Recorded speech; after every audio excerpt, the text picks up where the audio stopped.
moi c'est Alice Villain et je suis PO chez OnePoint et on va parler aujourd'hui de comment détecter les sujets clés parmi une avalanche de retours avec Martin Legris.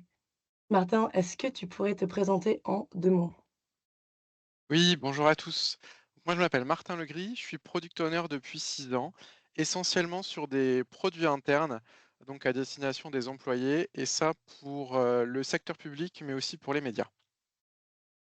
Super, merci beaucoup Martin. Avant d'entrer dans le vif du sujet, je souhaite juste, rappeler que nous sommes dans un format interactif et que l'objectif, c'est de casser un petit peu cette, barrière de la distance pour avoir un vrai échange. Donc surtout, n'hésitez pas à poser vos questions dans le chat, et on essaiera d'y répondre, au mieux et d'adapter aussi, l'échange avec Martin. Donc, là, je partage mon écran, mais je vais commencer par vous lancer un petit sondage qui va arriver sur votre écran. D'abord, avant tout, comment est-ce que vous définiriez, retour utilisateur? Hop. Est-ce que vous le voyez apparaître sur votre écran?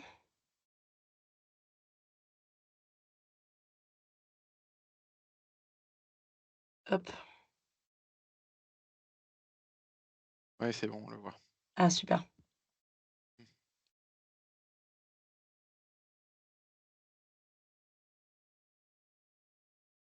On va se prendre peut-être, une petite, minute pour y répondre.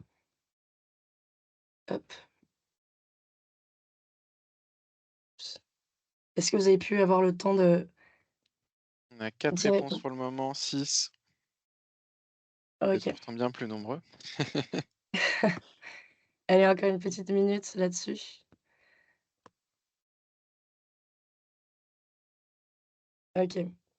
Alors je retourne sur, le PowerPoint. Qu'est-ce qu'un retour utilisateur, Martin? Hop. Est-ce que tu pourrais, Je nous vais donc expliquer? répondre à la question. Si tu peux juste remettre le slide pour que tout le monde puisse suivre. Alors, qu'est-ce Ouais. qu'un commentaire utilisateur? Donc, on avait 3 bonnes réponses et 2 mauvaises, donc vous avez quand même assez bien trouvé. Donc le premier c'était un commentaire laissé sur un App Store. Donc oui, c'est un retour utilisateur. On en a quand même de plus en plus, les utilisateurs sont habitués à laisser leurs avis maintenant. Donc oui, oui, c'est un vrai commentaire, un vrai retour utilisateur. Ensuite, on a, les remontées via le service client. Oui, c'est aussi un retour utilisateur, assez important parce que si, il y a tout d'un coup des bugs dans votre appli ou si il y a des parcours qui sont compliqués, ça va remonter pas mal, par le service client. Donc oui, c'est un retour important et enfin le dernier, alors, il y a eu que 9 votes pour celle-là, mais en fait, c'est la plus importante, les réponses à un questionnaire embarqué dans votre produit. Donc c'est absolument un retour utilisateur. Il est hyper important parce que c'est celui sur lequel vous avez la main. Vous pouvez décider quand est-ce que vous posez les questions, vous pouvez choisir vos questions, et on en reparlera un petit peu juste après. Mais, on va voir qu'il y a 3 tempos pour poser des questions dans son produit. Ensuite, les 2 dernières, l'avis du développeur, à moins qu'il soit un utilisateur, non, ça ne compte pas et la réponse D, évidemment, non plus. Voilà. La réponse D.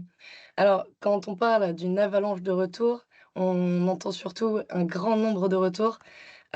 Qu'est-ce que c'est un grand nombre de retours? Si on continue un petit peu, à avancer parmi, cette définition. Alors, un grand volume de retours. Déjà, il faut avoir un taux de réponse significatif.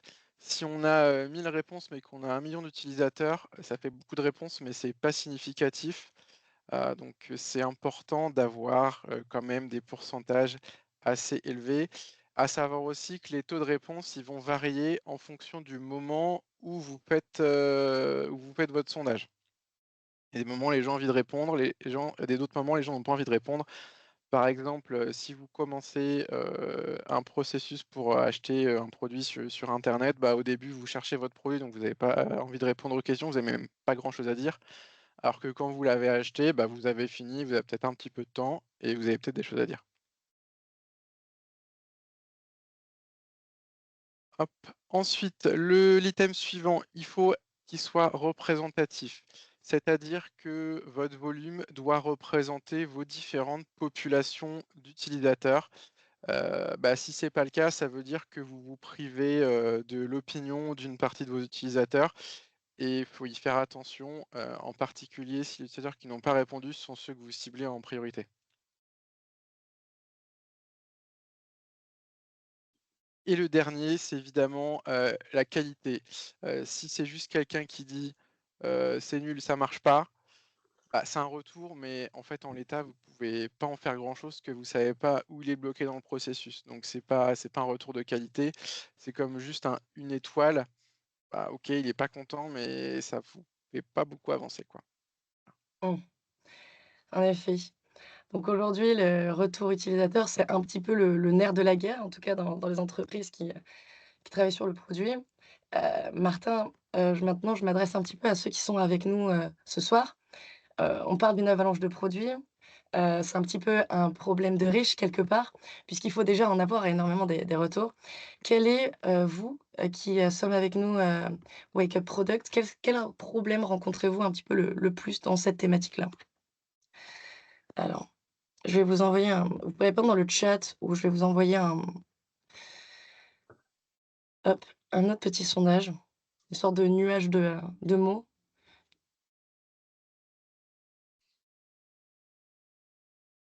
qui devrait apparaître aussi sur votre écran. On le voit, ouais, on le voit. En attendant que vous répondiez, simplement pour terminer, c'est vrai que j'ai pas dit le mot peut-être le plus important de la slide d'avant. Faut pas avoir peur des grands retours parce qu'en fait, c'est une richesse. Mmh. Alors il y a des retours type peu de répondants, les commentaires, les informations, le manque de retour, j'imagine, que j'interprète comme ça? Ah non, pardon, alors je pense que ça se lit les utilisateurs répondant aux commentaires. C'est un nuage de mots, donc c'est simplement les mots qui reviennent le plus. Donc effectivement, utilisateur, c'est normal que ça revienne. Commentaire aussi. La On a 4 fiabilité, réponses. Est-ce ça qu'il y en a 5? Est-ce qu'il y a d'autres personnes qui veulent un petit peu nous donner quelles sont leurs problématiques au quotidien sur ces commentaires utilisateurs?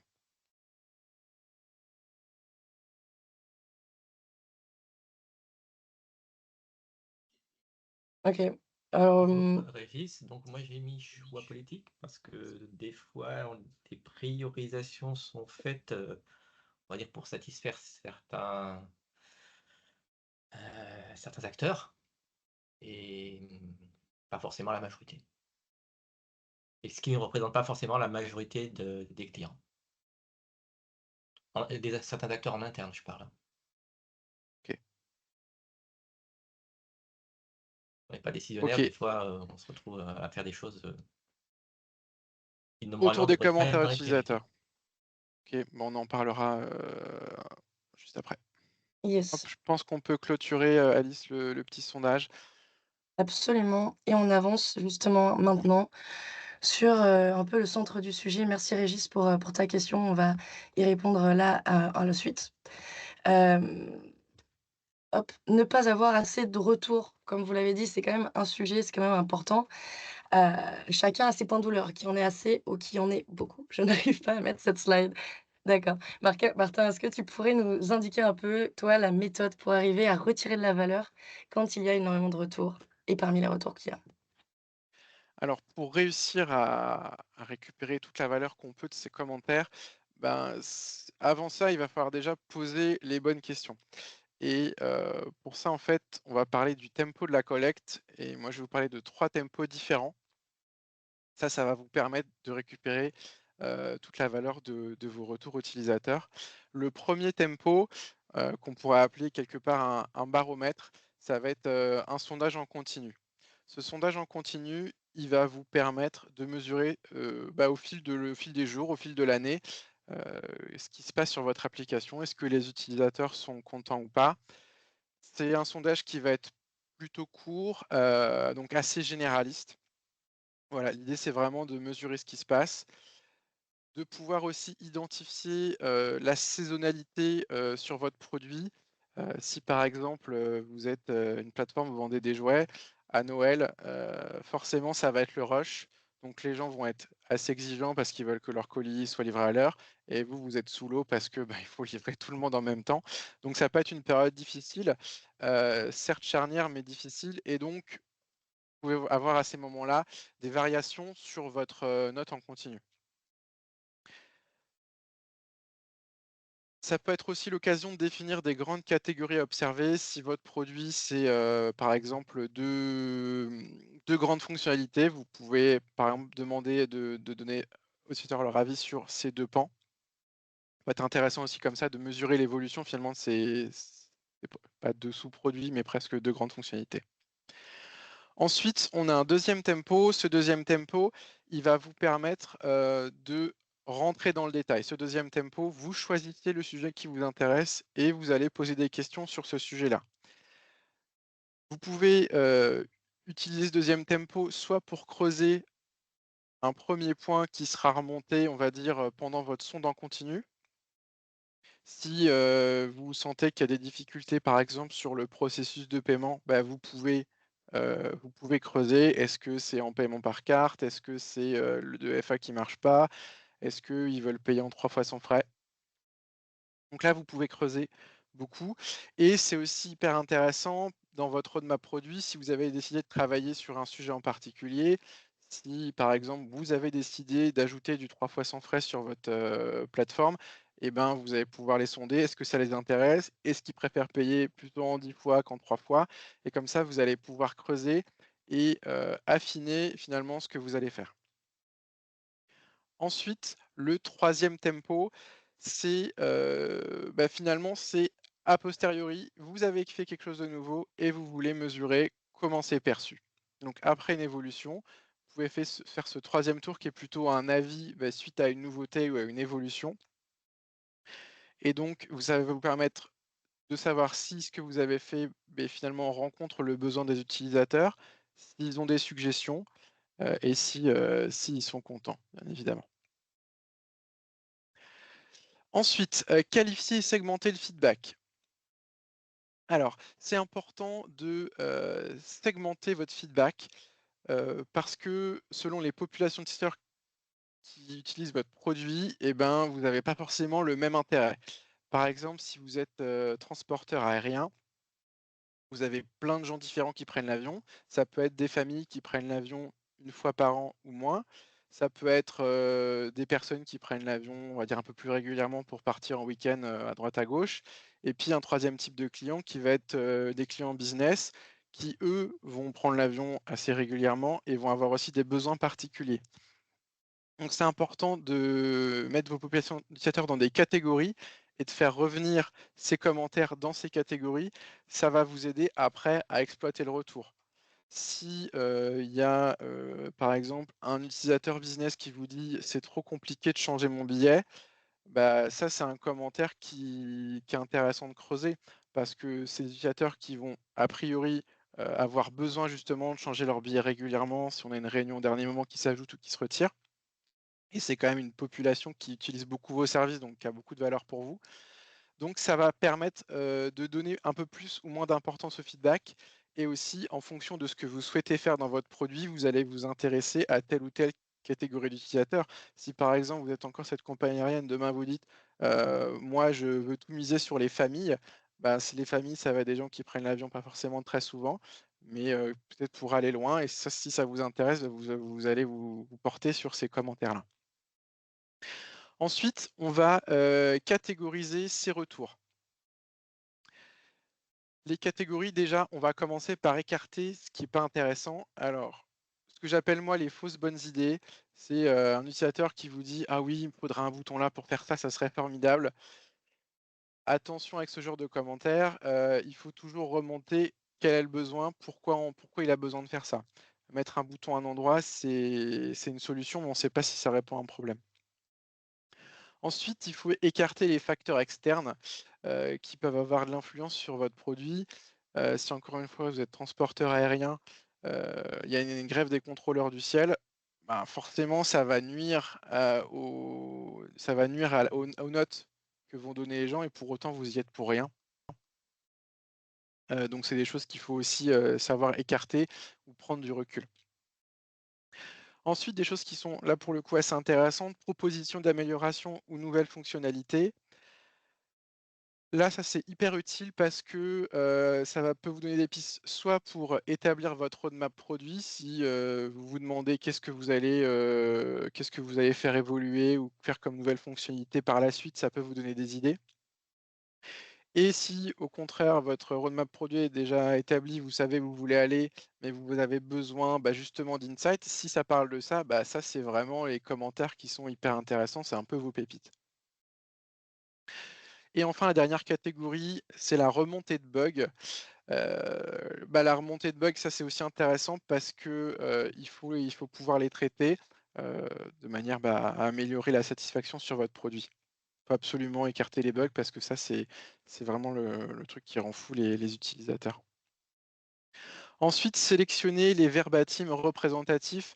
Ce qui est intéressant dans tous ces commentaires, quand vous avez des choses qui sont rédigées, c'est de sélectionner, des commentaires qui sont assez parlants, assez évocateurs. Alors ça peut être des choses juste, on va dire, feel good, qui vont ressembler à, voilà: «Depuis que j'ai découvert votre application, je gagne beaucoup de temps». Avec telle et telle fonctionnalité, ça c'est super intéressant, ça fait plaisir, ça c'est des choses à partager avec toute l'équipe parce que, c'est vraiment des choses qui font plaisir. Et dans les verbatims représentatifs, vous allez aussi avoir, par exemple dans les propositions d'amélioration, aujourd'hui, je mets toujours du temps pour, remplir mon profil utilisateur, est-ce qu'on pourrait pas l'enregistrer? C'est intéressant ça par exemple. Voilà. Les retours utilisateurs, attention, évidemment, il faut respecter le RGPD, anonymiser les commentaires. Tu peux rouvrir ton micro, Alice. Ouais, je viens de voir qu'il était fermé. Donc Martin, là, sur, ce slide sur l'analyse des retours utilisateurs, tu nous parles du tempo qui est crucial, de la qualification, de la segmentation, de la catégorisation et des verbatims. Ça, c'est un peu, une méthode, que tu nous donnes qui c'est crucial pour tirer, de la valeur dans les retours. Mais, petite question, est-ce que elle s'applique à toutes les organisations, toutes les situations? Sinon, comment l'adapter? Alors, pas forcément, il faut surtout se méfier en fait des limites de ces retours. Alors, c'est notamment le quantitatif versus le qualitatif. Quand on met une note c'est bien, c'est facile à utiliser. Vous pouvez faire des moyennes, et cetera, plein de chiffres. C'est pas trop compliqué. Le problème d'une note, c'est que, ça vous dit pas pourquoi c'était bien ou pourquoi c'était pas bien et notamment le moment, de la collecte va beaucoup influer sur la note. Si par exemple, vous êtes une plateforme de prise de rendez-vous médical, vous cherchez à avoir un rendez-vous avec un spécialiste, si vous l'avez eu dans pas trop longtemps, à la fin du process, vous êtes toujours content, même si, l'appli était pas terrible et en fait, là, vous avez noté, le service fourni in fine, mais c'est pas vous qui mettez les rendez-vous sur la plateforme, donc c'est bien, mais c'est pas suffisant. Faut aussi, prendre du recul par rapport à ces notes parce que le moment dans l'année peut faire varier la note. Heu, par exemple par exemple à Noël, je reprends mon exemple tout à l'heure de vendeur de jouets.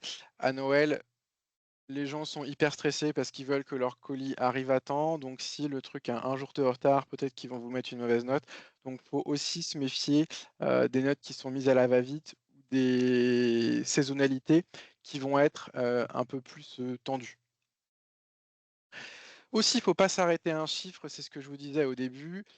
Hem, Quand on met une note, ça ne dit pas si c'est bon, si c'est mauvais, et aussi, il faut se méfier des biais culturels. Une note en France, vous êtes super content, vous mettez 8/10. Un anglo-saxon, lui, va plutôt mettre 10. Donc il faut aussi prendre du recul par rapport, au biais culturel et au-delà de la note qu'on met, les attentes sont aussi différentes selon les pays. Si par exemple, je reprends mon exemple de, plateforme de prise de rendez-vous, médicaux, voilà, en France, c'est pas facile d'avoir des rendez-vous chez les spécialistes. Donc quand vous avez votre rendez-vous, vous êtes super content, vous êtes super content. Dans d'autres pays, par exemple en Italie, ils ont pas ce même problème pour prendre des rendez-vous. Ce qui a de la valeur pour eux, ce qui est important, c'est de pouvoir échanger, de chatter avec leur médecin. Donc un Italien qui aura pris son rendez-vous aussi vite qu'en France, bah, il mettra pas forcément une note, aussi bonne, qu'un Français. Voilà. C'est pour ça qu'il ne faut Mmh. pas hésiter à expérimenter d'autres formats. Avoir du texte rédigé, c'est quand même hyper important, pour avoir du coup de la manière un petit peu plus exploitable ou alors faire des questions, on va dire orientées alors faudrait pas mal prendre ce terme, mais orientées pour qu'on note plus, ce que vous faites dans l'application, ce sur quoi vous avez la main, plutôt que sur le service en général où, bah, il y a des morceaux du service qui vous échappent. Par exemple, la mise à disposition des rendez-vous. Enfin, dans les limites, il faut se méfier des taux de réponse faibles. Les taux de réponse faibles, toujours difficile à estimer, mais ce qu'il ne faut pas oublier, c'est que si vous avez qu'une partie de vos utilisateurs qui répondent, bah, vous ne savez pas ce que pense l'autre et donc ça peut vous emmener, dans des chemins où vous allez faire plaisir peut-être à 10 de vos utilisateurs qui sont a priori à s'engager s'ils ont répondu, mais qui ne sont pas les plus nombreux. Donc c'est pas forcément votre stratégie et il faut faire attention à ça. D'accord. Enfin, il faut pas oublier que tous ces commentaires, ça suffit pas pour partir en développement, il faut les utiliser en complément, de méthodes classiques de discovery. D'accord, OK. Merci Martin sur ces limites du retour utilisateur. J'aimerais faire un petit focus sur une limite et un type de retour utilisateur qu'on a mentionné au tout départ, ce sont les commentaires laissés sur l'App Store et souvent, aujourd'hui, les utilisateurs ont pris l'habitude de laisser, leur avis, mais surtout quand ils sont mécontents.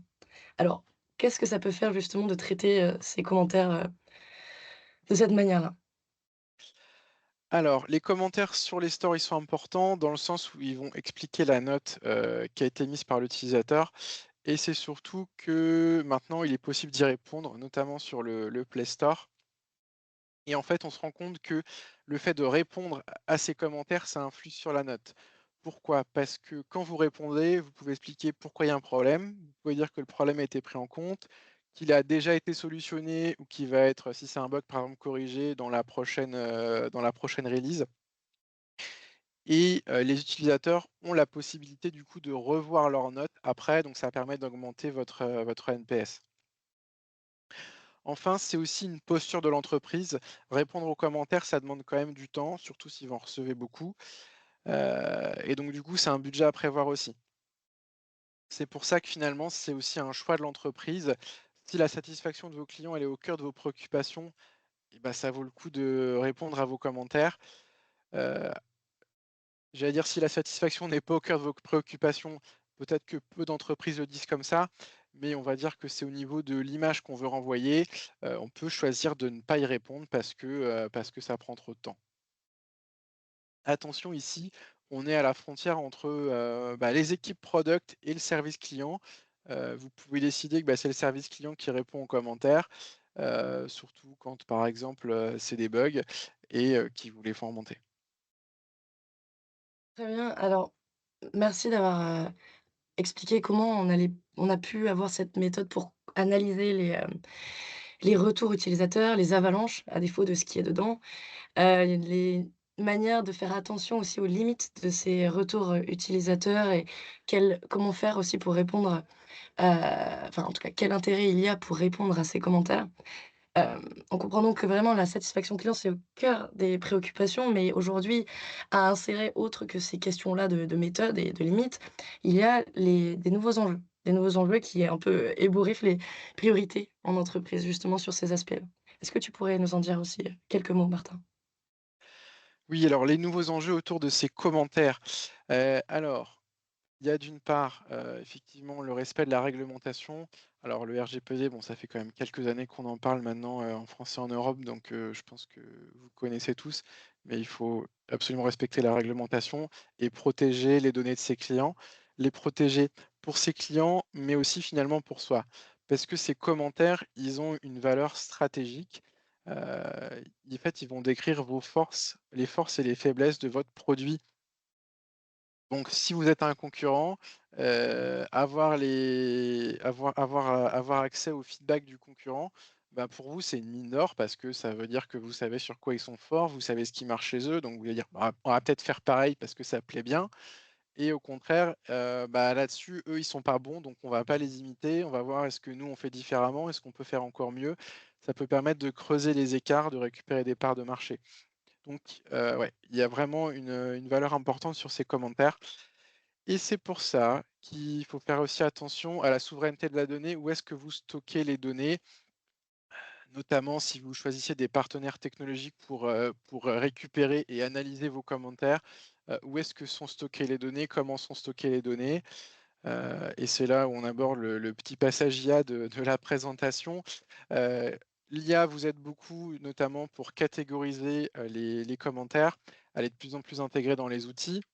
Tout le monde veut en avoir et bah, les IA souvent c'est pas eux qui la font, mais ils utilisent plutôt des services tiers et donc attention ici parce que du coup on rajoute un prestataire. Où sont stockées les données? Qu'est-ce que l'IA en fait? C'est un peu le problème avec les IA aujourd'hui qui sont, entre guillemets «publiques», c'est qu'on ne sait pas si les données sont réutilisées pour entraîner l'IA. Est-ce qu'elles sont regardées par des humains? Donc attention à ça, surtout si vous êtes dans des domaines particuliers comme, la défense, sécurité intérieure ou même la santé. Enfin, les limites de l'anonymisation, bah, du coup, si les commentaires sont anonymes, ça veut dire que vous ne pouvez pas recontacter les clients. Ça, c'est gênant, si par exemple vous recevez un commentaire qui vous semble intéressant, mais qui est pas suffisamment détaillé pour savoir, par exemple, où il y avait un problème ou qu'est-ce qu'il voulait dire par là quand il proposait une évolution. Donc ça, c'est dommage, mais on ne peut pas trop y déroger. La manière un peu de contourner ça, c'est si vous avez des panels utilisateurs qui ont accepté de répondre, de manière, j'allais dire pas anonyme, avec leur nom aux commentaires et qui acceptent d'être contactés.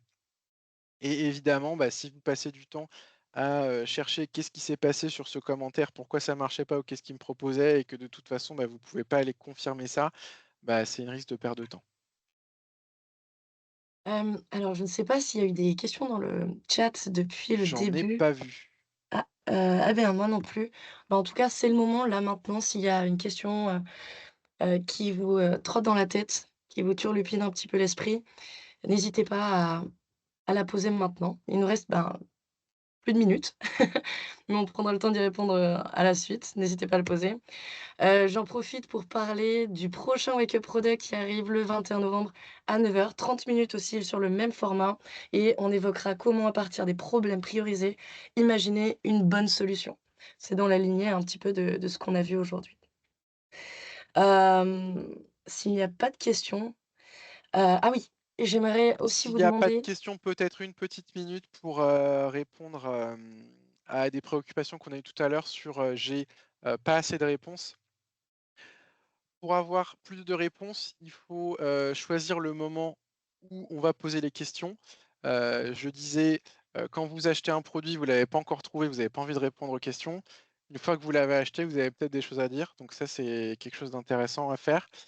Il y a aussi jouer sur le fait de poser ou pas poser les questions. Si l'utilisateur, il voit tous les jours donner votre avis, bah, comme c'est là tout le temps, ils n'ont pas forcément plus de temps qu'un autre jour, donc ils vont pas y aller. Une astuce pour contrer ça, c'est par exemple de le mettre sur un temps donné. Par exemple, vous l'ouvrez 3 jours, une semaine et vous le refermez et ça, par exemple, chaque mois, vous faites ça, vous l'ouvrez 3 jours et vous le refermez. Ça permet d'avoir un petit peu plus de retour. Je sais Voilà, pas je te si laisse, Régis est, ouais, si Régis est toujours là et que ça a répondu en tout cas à sa question, au début. Hem S'il y a pas d'autres questions, ce petit, comment ça s'appelle? Formulaire, ce questionnaire, c'est un QR code, c'est rapide, ça nous aide énormément aussi à nous améliorer dans la qualité des Wake Up Products parce qu'on aimerait, bah, être meilleur chaque fois, hein, ce serait sympa. Et en tout cas, j'espère que vous avez passé un bon moment, qu'on a répondu à vos questions et on espère vous retrouver, la prochaine fois, le 21 novembre. Passez une bonne journée.